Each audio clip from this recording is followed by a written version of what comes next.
After hearing about the closure of Arkane Studios, I decided to go back through their games and give them all a run through, starting with Dishonored. This game was awesome.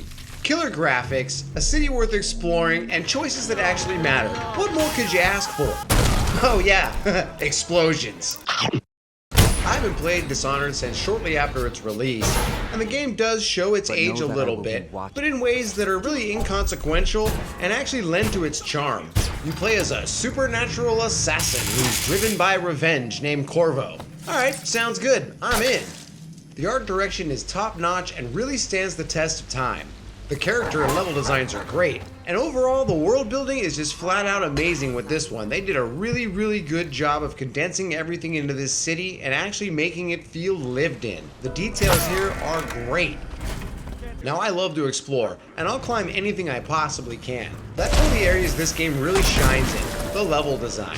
A lot of games will say that they're going to offer you multiple paths to your objective, but really only offer two, especially when you've got like stealth and non-stealth. Those are usually the only options that you have. Not the case here with Dishonored, and I absolutely love that. You can sneak around pickpocketing enemies, knocking them out, and tossing them somewhere where they won't be found. Make it through the entire game that way just fine. You can also play the middle ground and only take them out when you have to using some of your powers and these really cool traps, man. I love these things. Pretty awesome.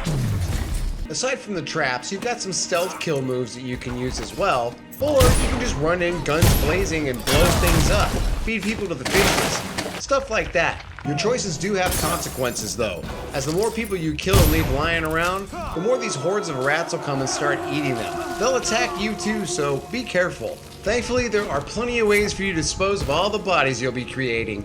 Your gameplay choices do matter here, so both the environment and the story will change accordingly. I'm not going to get into the story too much, even though this game is old as hell. Some of you out there might not have played it, and I definitely encourage you to do so. This game rocks. There's not a whole hell of a lot in the way of weapons and powers, but what they do give you is more than enough to have fun with. There are some collectibles that you can pick up along the way. These will help you get new powers and abilities.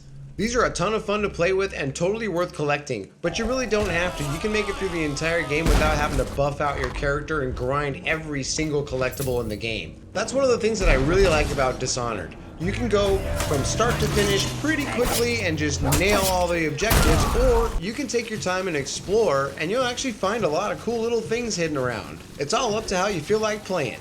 You don't even have to directly kill any of your targets. A lot of modern games distract rather than detail. This is not the case with Dishonored. Dishonored is a super solid game. I had just as much, if not more fun with it this time as I did when it dropped. You should definitely check it out. I do believe it's only about $10 on Steam. Definitely worth the drop for sure. And if you haven't played it in a while, pick it back up again. I had a blast with it, maybe you will too. Once again, thanks for hanging out with me, and as always, I appreciate you and I'll see you on the next one. Play it. How's it going? It's Hesh. If you liked what you saw even a tiny bit, do me a favor, shoot me a like and a sub, and if you're feeling awfully generous, give me a share, man. I'd really appreciate it. Thanks.